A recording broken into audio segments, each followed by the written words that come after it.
Hello student, स्वागत है आपका अपने यूट्यूब चैनल स्टडी विद वर्षा में। तो स्टूडेंट, आज हम आपके लिए लेकर आ चुके हैं एमपी बोर्ड के कक्षा 10वीं के हिंदी के पेपर के बारे में, जो कि आपकी त्रैमासिक परीक्षा के पेपर हैं, वो हम आज आपके लिए लेकर आ चुके हैं।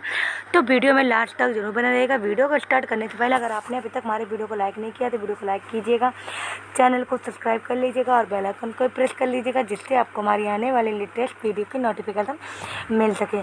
तो देखिए, यहाँ पर आपको समय मिलेगा 3 घंटे का। पूरा अंक आपका होगा यहाँ पर 75 अंक का।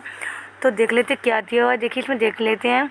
यहाँ पर ये कुछ महत्वपूर्ण निर्देश दिए हैं, जिन्हें आप ध्यानपूर्वक पढ़ लीजिएगा।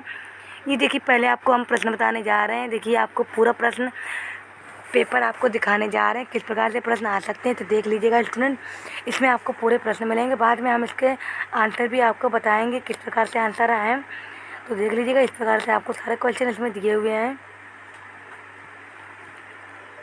इसमें देखो, सारे क्वेश्चन आपको दिए हुए हैं, कौन कौन से क्वेश्चन इसमें आ सकते हैं। पूरा पेपर देखिए, इसमें सॉल्व करके हमने आपको बताया है। तो देख लीजिएगा स्टूडेंट्स, किस प्रकार से पेपर है ये।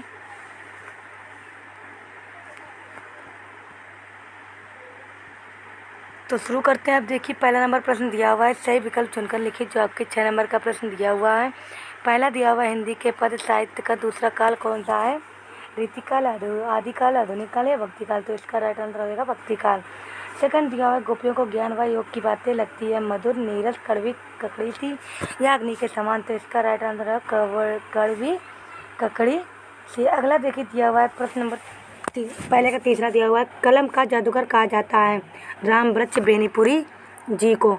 अगला देखिए, दिया हुआ है, नेताजी का चश्मा पाठ की विधा है, कैसी विधा है? कहानी। 5वां नंबर प्रश्न दिया हुआ, रसात्मक वाक्य काव्य परिभाषा किस आचार्य की है? आचार्य विश्वनाथ की।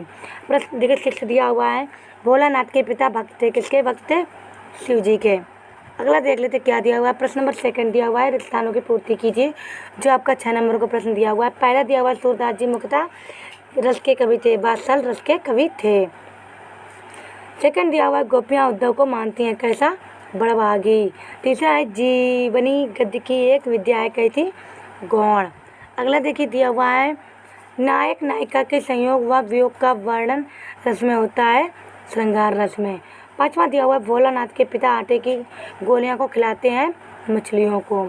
6 दिया हुआ, चौपाई में प्रत्येक चरण में मात्राएं होती हैं, कितनी? 16। प्रश्न नंबर 3 दिया, सही जोड़े बनाइए। जो आपका 6 नंबर का प्रश्न दिया हुआ है। तो देख लेते, स्तंभ आ और स्तंभ बा दिया हुआ है, आत्मकथ जयशंकर प्रसाद। 3 वर्णों का में गण, एकमात्र सहारा के लिए अंधे की लाठी, मुहावरा है ये। अलंकार, आभूषण, कैप्टन चश्मे वाला, प्रतिमा पर चश्मा, साना साना हाथ जोड़ी, यथा वृत्तांत। प्रश्न नंबर देखिए, चौथा हमारा दिया हुआ, एक शब्द वाक्य में उत्तर दीजिए। जो कि आपका 6 नंबर का प्रश्न दिया हुआ है। तो पहला दिया हुआ, श्री कृष्ण का योग संदेश गोपियों के लिए कौन लेकर आया था? मतलब उद्धव लेकर आया था। सेकंड दिया हुआ, सूर सरावली के कवि का क्या नाम था? सूरदास। तीसरा है, नेताजी की मूर्ति किससे बनी थी? 4 दिया हुआ है, हिंदी गद्य की सर्वाधिक लोकप्रिय विद्या कौन सी है? कहानी। 5वां दिया हुआ, प्रतिदिन में कौन सी समास है? अव्ययी भाव समास। अगला 6 नंबर दिया, विपदा के समय भोलानाथ किसकी शरण में आता? तामा की शरण में। प्रश्न नंबर 5वां दिया हुआ, असत्य असत्य का चयन करके लिखिए। जो आपका 6 नंबर का प्रश्न दिया हुआ है। देखिए, पहला दिया, गोपियाँ कृष्ण द्वारा चुराए गए अपने मन को वापस मांग रही हैं, सत्य। दूसरा दिया हुआ, 1 अंक वाली रचना कहानी कहलाती है, असत्य। तीसरी, उपन्यास में कई कथाओं का समावेश होता है, सत्य। तारकेश्वर नाथ ही भोलानाथ थे, सत्य। रामचरितमानस महाकाव्य है, सत्य। त्रिभुवन में द्वंद्व समास है, असत्य। प्रश्न नंबर देखिए 6 हमारा दिया हुआ है, प्रगतिवादी की कोई 2 विशेषताएं प्रवृत्तियां लिखिए, अथवा रीतिकाल को श्रृंगार काल क्यों कहा गया है, लिखिए।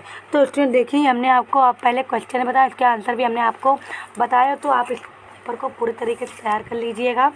तो अगला देखिए, प्रश्न नंबर 7वां देख लेते क्या दिया हुआ है।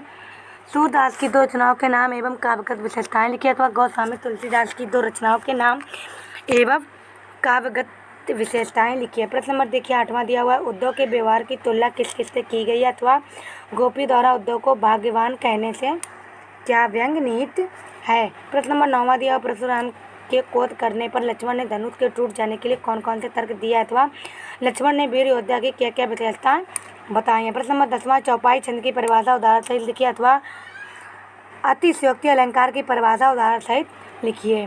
प्रश्न नंबर 11वां दिया हुआ है हमारा, रिपोर्टार्ज किसे कहते हैं अथवा हिंदी साहित्य के 2 निबंधकारों के नाम एवं उनकी रचनाएं लिखिए। प्रश्न नंबर 12वां है, आत्मकथा और जीवनी में 2 अंतर लिखिए अथवा कहानी उपन्यास में 2 अंतर लिखिए। प्रश्न नंबर 13वां दिया हुआ, मनु भंडारी की भाषा शैली एवं 2 रचनाओं के नाम लिखिए अथवा में दिया हुआ है, स्वयं प्रकाश की भाषा शैली एवं 2 रचनाओं के नाम लिखिए। प्रश्न नंबर 14वां हमारा दिया हुआ है, भगत की पुत्रवधू उन्हें अकेला क्यों नहीं छोड़ना चाहती थी अथवा सेनानी न होते हुए भी चश्मे वाले को लोग कैप्टन क्यों कहते हैं। प्रश्न नंबर 15 दिया हुआ, अर्थ के आधार पर वाक्य में भेद लिखिए अथवा संधि किसे कहते हैं, संधि के भेद लिखिए। प्रश्न ये देखिए 2 नंबर का प्रश्न दिया हुआ है। प्रश्न नंबर अगला 16वां दिया हुआ, निम्नलिखित वाक्यों को निर्देशानुसार परिवर्तित कर लिखिए। पहला दिया हुआ, मैं कल भोपाल जाऊंगी प्रश्नवाचक, यह आपका विद्यालय निषेधवाचक अथवा निम्नलिखित मुहावरों के अर्थ सहित वाक्य बनाकर लिखिए। आँख का तारा होना, आँख में घी डालना। प्रश्न नंबर 17वां है, माता का अचल शीर्षक की उपयोगिता बताइए अथवा बच्चे अपने माता पिता के प्रति अपने प्रेम को कैसे अभिव्यक्त करते हैं उसके बारे में आपको लिखना होगा यहाँ पर। प्रश्न नंबर देखिए 18वां दिया हुआ, निम्नलिखित पद्यांश की संदर्भ प्रसंग सहित भावार्थ लिखिए। ये देखिए आपको दिया हुआ है तो स्टूडेंट आप इसको पढ़ लीजिएगा, अथवा में भी आपको दिया हुआ है। इस प्रकार से देखिए प्रश्न नंबर हमारा 19 दिया हुआ है, निम्नलिखित गद्यांश की संदर्भ प्रसंग सहित भावार्थ लिखना है आपको। देखिए ये आपका 3 नंबर का प्रश्न दिया हुआ है, अथवा में दिया हुआ है तो आप इसको स्टूडेंट तैयार कर लीजिएगा। प्रश्न नंबर 20वां दिया हुआ, निम्नलिखित विषयों पर अनुच्छेद लिखिए। 3 नंबर का दिया हुआ, मेरे जीवन का लक्ष्य अथवा विज्ञापन लेखन से क्या आशय है। प्रश्न नंबर 21 दिया, निम्नलिखित अपरिचित काव्यांश को पढ़कर पूछे गए प्रश्नों के उत्तर लिखिए। देखिए दिया हुए हैं पूरा, आप अथवा में भी दिए हुए हैं तो आप इसको तैयार कर लीजिएगा। प्रश्न नंबर देखिए 22वां दिया हुआ है, विद्यालय के प्रचार को शाला शुल्क से मुक्ति हेतु आवेदन पत्र लिखिए अथवा परीक्षा में प्रथम स्थान प्राप्त करने पर अपने मित्र को एक बधाई पत्र लिखिए। ये देखिए 4 नंबर का आपको प्रश्न दिया हुआ है। प्रश्न नंबर देखिए 23वां हमारा दिया हुआ है, निम्नलिखित विषयों पर रूपरेखा सहित निबंध लिखिए। जो आपका 4 नंबर का क्वेश्चन दिया हुआ है, पहला दिया हुआ है, शिक्षा के क्षेत्र में इंटरनेट की उपयोगिता, विद्यार्थी जीवन में खेलों का महत्व, शिक्षित बेरोजगारी कारण एवं समाधान, दैनिक जीवन पर महंगाई का असर। तो इस प्रकार से देखिए स्टूडेंट ये हमने आपको बताया MP बोर्ड के कक्षा 10वीं के हिंदी के पेपर के बारे में। तो अगर आपके लिए वीडियो यूज़फुल लगा हो थोड़ा सा भी तो इसको ज़्यादा से ज़्यादा शेयर कीजिएगा अपने दोस्तों में, और वीडियो को लाइक कीजिएगा, चैनल को सब्सक्राइब कर लीजिएगा और बेल आइकन को प्रेस कर लीजिएगा, जिससे आपको हमारी आने वाली लेटेस्ट वीडियो की नोटिफिकेशन मिल सके। अगर आप बेल आइकन नहीं ऑन करेंगे तो आपको हमारी आने वाली लेटेस्ट वीडियो की नोटिफिकेशन नहीं मिल पाएगी। तो आप हमारे वीडियो देखने से भी आपको ये नहीं पता चल पाएगा हमने कौन सा वीडियो डाला है, क्योंकि आपको नोटिफिकेशन ही नहीं मिल पाएगी। तो स्टूडेंट हम आपके लिए ऐसे ही MP बोर्ड की त्रैमासिक परीक्षा के पेपर आपके लिए लाते रहेंगे। तो स्टूडेंट मिलते हैं एक और नए वीडियो के साथ। Thanks for watching video.